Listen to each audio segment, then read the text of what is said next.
Shamim, gas সংকট তো অনেক দিন ধরেই চলছে। আজ সার্বিক পরিস্থিতি কেমন দেখতে পাচ্ছেন সেখানকার একটু বিস্তারিত জানাবেন।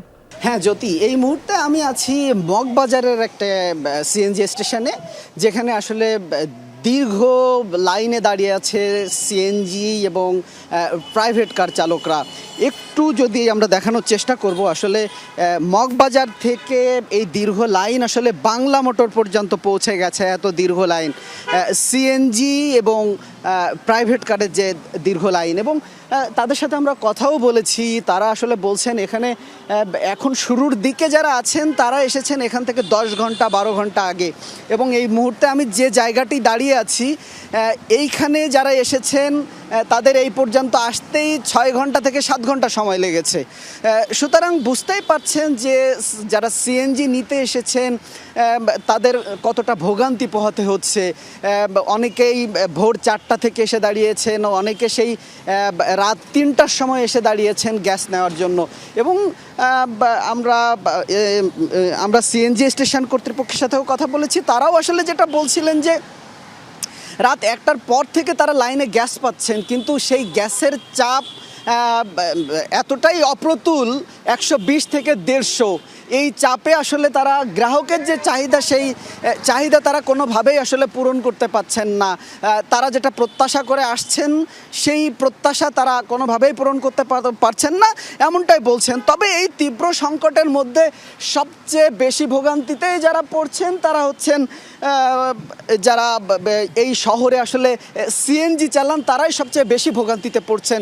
কারণ তাদের নির্দিষ্ট সময়ের মধ্যে মালিক পক্ষকে একটা নির্দিষ্ট অর্থ জমা দিতে হয়, কিন্তু তাদের প্রত্যেকবার আসলে গ্যাস নিতে গিয়ে এই যে 6 ঘন্টা থেকে 7 ঘন্টা লাইনে দাঁড়িয়ে থাকতে হচ্ছে, সেটা তাদের জন্য দুর্বিষহ। অর্থনৈতিকভাবে তারা আরও বেশি সংকটে পড়ছেন। জ্যোতি।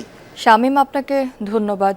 দর্শক, রাজধানীর মগবাজার থেকে এতক্ষণ যুক্ত ছিলেন সহকর্মী শামীম রেজা। এ পর্যায়ে ফেনীতে যাব, সেখানে আছেন সহকর্মী আরিফুর রহমান। আরিফ, কি পরিস্থিতি দেখছেন সেখানকার পাম্পগুলোতে? আজ গ্যাসের সরবরাহ কেমন সে বিষয়ে জানাবেন একটু। যদি গত সপ্তাহে টানা 5 থেকে 6 দিন গ্যাস সরবরাহ বন্ধ ছিল, এর মধ্যে গত বুধবার থেকে আবার সরবরাহ বন্ধ। আমরা পেট্রোল পাম্পের যে ম্যানেজার তাদের সাথে কথা বলে যেটি জেনেছি, গতকাল মধ্যরাতে হচ্ছে যে গ্যাস সরবরাহটা কিছুটা ছিল, কিন্তু চাপ ছিল একদমই কম। এই কারণে হচ্ছে যে সকল পরিবহনের চালকরা আছে তারা অবর্ণনীয় দুর্ভোগের মধ্যে তারা সময় পার করছে। আমরা একজন চালকের সাথে একটু কথা বলবো।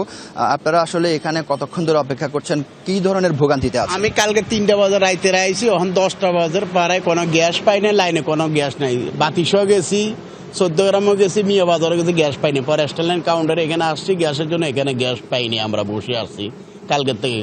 গত সপ্তাহ থেকে এই সপ্তাহে গ্যাস পাইলে 100 টাকা 150 টাকার গ্যাস পাই, আমরা পাই না। আর গাড়ি হলো হাজার হাজার গাড়ি গ্যাসের জন্য। যদি আপনি শুনলেন একজন চালকের কথা, এখানে আরো বেশ কয়েকজন চালক আছে। আমি যদি সবার সাথে কথা বলি, সবারই বক্তব্য কিন্তু একই।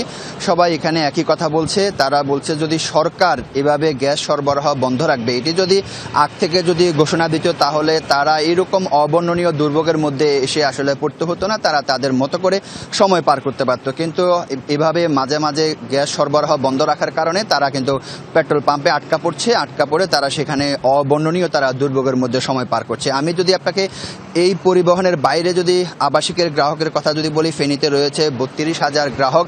সেই 32,000 গ্রাহকরা কিন্তু অবর্ণনীয় দুর্ভোগের মধ্যে।